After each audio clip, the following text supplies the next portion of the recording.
waraanne bilisummaa Oromoo humnoota biltsiginnaa hedduu barbadeessu himem lola aanaa Amboo keessatti waraana bilisummaa Oromoo fi waraana biltsiginnaa gidduutti torban tokko oliif lolamaa jiruun waraanne bilisummaa Oromoo humnoota biltsiginnaa ra'aanuu fi hidhannoo hedduu booji'uu himataati jira. Lolli kun sakatta'insa waraana bilisummaa Oromoo maqaa jedhuun duula biltsiginnaan waraana bilisummaa Oromoo irratti bantee jedhamaatii jira dabalata qabna. Akka konyaan nuti keessa jirruutti immoo guyyaa 8 sakatta'aan irratti geessaa ture dhukaasa gurguddaa lola hamaatu ture addatti immoo guyyaa 3 kana Geddu galeessa Oromiyaa aanaa Amboo keessatti lolli waraana bilisummaa Oromoo fi humnoota biltsiginnaan bobbaase gidduutti godhamaa jiruun guyyoota 8 caalee jira. Ergama sakatta'insa waboo fudhatee kan konyaa giddu galeessaa wabootti bobba'ee humni biltsiginnaan kasaaraa namaa fi hidhannoo guddatu isa qunnamaa jira jedhama. Dubbi himaan ajaja giddu galeessaa waraana bilisummaa Oromoo Shanan Margaam OMN'tti bilbilaan akka himetti addatti lola obsa fixachiisaa guyyoota 3 darban lolameen loltoonni biltsiginnaa 80 caalan dhumanii jiru. Humnoota biltsiginnaan bobbaase jechuun raayyaa ittisa biyyaa, poolisii federaalaa, poolisii idileef humna addaa poolisii Oromiyaa, poolisii naannolee fi milishaawwantum kilaashii kaasee meeshaa gurguddaan nutti bobba'ee jedhe. Haa ta'uutii garuu hunda haleellee hidhannoowwan hundaan boojineerra jedha dubbi himaan ajaja giddu galeessaa waraana bilisummaa Oromoo. Lola guyyaa har'aa gaggeessaa turre irratti waraan garboonfataarra kan du'i nama 83 reeffa 83 lakkoofne dirree lolaa qofa irratti ture jechuudha. Booda magaa deemee hospitaalatti dhumatallee addan baafanne meeshaan nuti boojine immoo snaapar tokkoo fi bireena 3 kilaashiin ba'aa dadhabnee kan uummatatti kennellee hin jira jechuudha. Yoo xiqqaate tilmaamaan 100 oli. Baay'een kan dhumate raayyaa ittisa biyyaa fi poolisii federaalaati. Waraanni bilisummaa Oromoo gahumsaa fi kaayyoof waan loluuf humni kamillee nu jala dhaabbachuu hin dandeenyes jedha. Humni biltsiginnaan bobbaase waboo loluuf hamilee fi gahumsa waan hin qabneef dirree lolaa maratti harca'aa jira kan jedhe qondaalli kun humni biltsiginnaa haloo waboo immoo uummata nagaa irratti akka bahaa jiru hime. Nu waraanni bilisummaa Oromoo gahumsaan lollaa kaayyoo dhugaa qabannee kaayyoo uummanni Oromoo itti amanee yookaan dhugaa isaatiif wareegam qaqqaalii wareegam qaama qalbiitti kaffalaa jiruuf lolla. Mootummaan immoo akkuma beekamu waan adda addaa waliif funaanee garaadhaan bitee mindaadhaan bitee nutti bobbaasu waan ta'eef nu loluudhaaf haamilee waan hin qabneef dhumatti gabaabumatti. Waboon walabummaa Oromiyaaf bilisummaa Oromoo dhugoomsuuf gurmuu isaa bal'ifateen kutaa hundatti humna haaraa leenjisaa jiraachuus beeksiseetii jira. Gurmuu keenya bal'ifannee leenjifachaas jirra, leenjifachaas turre kan barbaannu bilisummaadhaa uummata keenya waliin lollee injifachuudhaaf qophiitti jirra jechuudha. Uummanni Oromoo waraana bilisummaa isaatiif lolu kanam akka jabeeffatus dhaameetii jira. Humnoonni biltsiginnaa lola kaayyoo hin qabnee fi du'a bilaashaa akka hin duune waamicha goonaaf jedham qondaalli waraana bilisummaa Oromoo kuni. Uummata keenyaaf kan ani dhaamu yoo jiraate nu waraanni bilisummaa Oromoo bilisummaa Oromootiif lollaa, walabummaa dachee Oromiyaatiif lollaa. Yoo nu bira dhaabbattan, yoo gurmuu nuuf taatan injifachuu dandeenya, bilisummaa kanallee isin gonfachiisuu dandeenya waan ta'eef isinaa dhaabbadhaa kana jedhu ergaa dhaamaa fi waraan mootummaa garboonfataa kana immoo du'a badaa yookaan immoo kan seenaa hin qabne bakka kantuutiin du'u kana dhiisee uummata isaatti akka deebi'u qalbii isaa akka jijjiirratuun dhaamaa. Dirree lolaatti kan injifatamaa jiru gurmuun biltsiginnaa waboo fi uummata wal dhabsiisuuf olola maqaballeessii waboo oofaa jira. Kun injifannoo keenya boodatti deebisuu hin danda'u jedha waraanni bilisummaa Oromoo.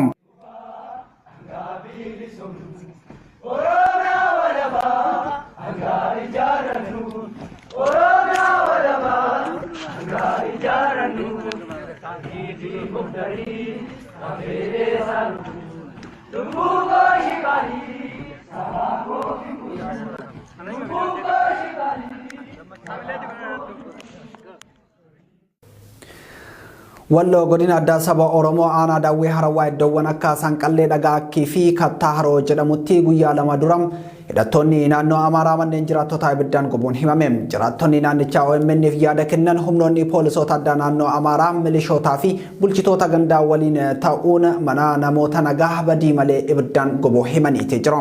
Hanga amma manni qonnaan bultoota 40 ibiddaan gubateera jedha jiraataan naannicharraa yaada nuuf laate. Itti dabaluunis namoonni hedduun reebamanii miidhaan jabaan kan irra gahee yoo ta'u gariin qabeenyi isaan qaban waan jalaa barbadaa'eef waan nyaatanii fi uffatan dhabanii rakkachaa jiraachuus himeeti jira. Odeessaa birootiin wallootti hidhamtoonni hedduun mana hidhaa keessaa baafamanii akka ajjeefamanis jiraattonni himaniiti jiru. Wallootti manneen hidhaa Shawaa Roobitii fi Kamisee keessaa namoonni baafamanii ajjeefaman hedduudha kan jedhan jiraataan OMN'if yaada kenne. Walloo keessatti sagalee dhoksaatiin duulli duguuggaa sanyii Oromoo irratti raawwatamaa jiraachuu himeetii jira. Godina Harargee lixaa aanaalee garaagaraa keessatti humnoonni tika mootummaa maqaa waraana bilisummaa Oromoo jedhuun namoota nagaa hidhuu cimsanii itti fufanii jiru jedhameetii jira. Dargaggoota waraana bilisummaa Oromoo wajjin hidhataa qabdu jechuun humnoonni tika mootummaa hiraarsaa akka jirantu himame. Na'imaa Umar dabalata qabdi. Akka maddeen Oromiyaa Miidiyaa Neetwoorkitti himanitti aanaa Gammachiis magaalaa Qunnee fi aanaa Mi'eessoo magaalaa Asabootitti dargaggoota waraana bilisummaa Oromoo wajjin hidhata qabdu jechuun humnootiin mootummaa hidhaa jiru. Maatii ammoo ilmaan keessantu bosona jiraa fidaa ja'anii dararaa fi hidhaa jiru jedhu. Aanaa Gammachiisitti lola torbee dabre waraana bilisummaa Oromoo fi waraana mootummaa gidduutti taasifame keessaa harka qabdu ja'amuun dargaggoonni Oromoo lakkoofsaan 6 ta'an humnoota kanneeniin reebichi cimaan erga irratti raawwatame booda hidhamanii jiru jedhu maddeen. Magaalaa Asaboot keessatti ilma keessan bosona jiru fidaa jechuun maatii dargaggoo murteessaa Jamaal Ibroo Jaamuu erga hidhanii ji'a 5 ta'ee jira jedhu maatiin. Haadha dargaggoo kanaa qabanii turtii guyyoota muraasaa booda gadhiisanis abbaa isaa garuu murtii takka malee hanga yoonaa mana hidhaa magaalaa Asabootitti gidirfamaa jira jedhu maatiin kun. Guyyaa kaleessaa osoo murtiin itti hin kennamin gara mooraa waraanaa kaambii Chaayinaa jaamuun beekamutti dabarsanii hidhanii jiran jechuun dubbatti haati dargaggoo murteessaa. Kanaan dura iddoon kaambii Chaayinaa jaamu kanatti sabboontota hedduu dhabnee kan jettu haati tun lubbuu abbaa mana ishiitiif akkaan yaadda'uu himti.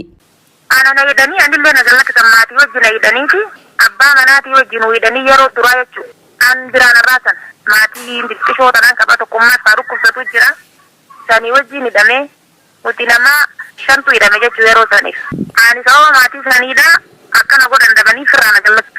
Baha Oromiyaa godina Harargee lixaatti kan argaman aanaaleen Gammachiisii fi Mi'eessoo iddoowwan waraanni bilisummaa Oromoo waraana mootummaa wajjin yeroo garagaraatti wal waraanaa jiran ta'uun kan yaadachiisan jiraattonni.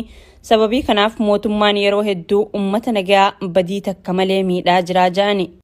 Paartiin Biltsiginnaa waraana dhaabuuf filannoo nagaa jiru kamuu akka fayyadamu beeksise. Yaa'ii isaa jalqabaa tibbana kan geggeessaa ture paartiin Biltsiginnaa waraana kaaba Itoophiyaatti deemaa jirutti xumura gochuuf fedhii qabaachuu dubbateetii jira. Kanaafis filannoo karaa nagaa kamuu akka fayyadamu waliigaluu isaa beeksiseetii jira. Karaa itti gaafatamaa hariiroo uummataa fi idil addunyaa paartii Biltsiginnaa Dr. Biqilaa Hurrisaatiin ibsa kan kenne paartiin Biltsiginnaa Itoophiyaan filannoowwan nagaa fayyadamuudhaan rakkoo hawaasummaa fi dinagdee uummata Tigraay mudate furuuf akka hojjettu ibsaniitii jiru.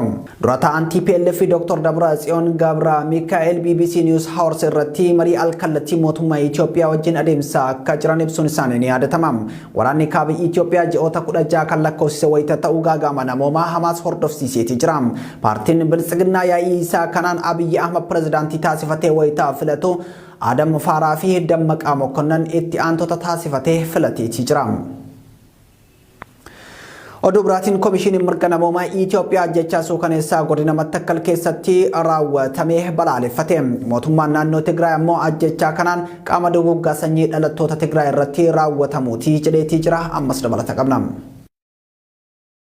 Komishiniin Mirga Namoomaa Itoophiyaa ajjechaan naannoo Beneshaangul Gumuz godina Mattakkal aanaa gubaa humnoota nageenya mootummaatiin raawwatame jedhe.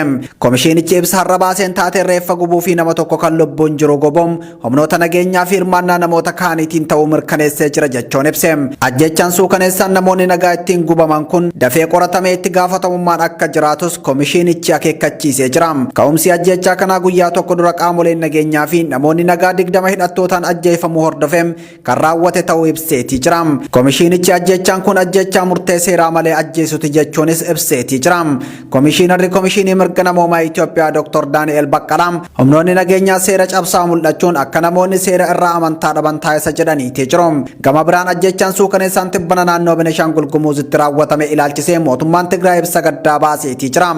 Humnoonni finxaaliyyii Amaaraa bifa suukaneessaa ta'een ilmaan Tigraay jiraattota Mattakkal ta'an abiddaan gubanii ajjeesuu yaadachiisee ibsi mootummaa Tigraay kun. Tarkaanfiin humnoota finxaaliyyii Amaaraa kunis qaama yakka sanyii dhala namaa balleessuun uummata Tigraay irratti taasifamaa turedha jechuun cibsee balaaleffatee jira mootummaan Tigraay.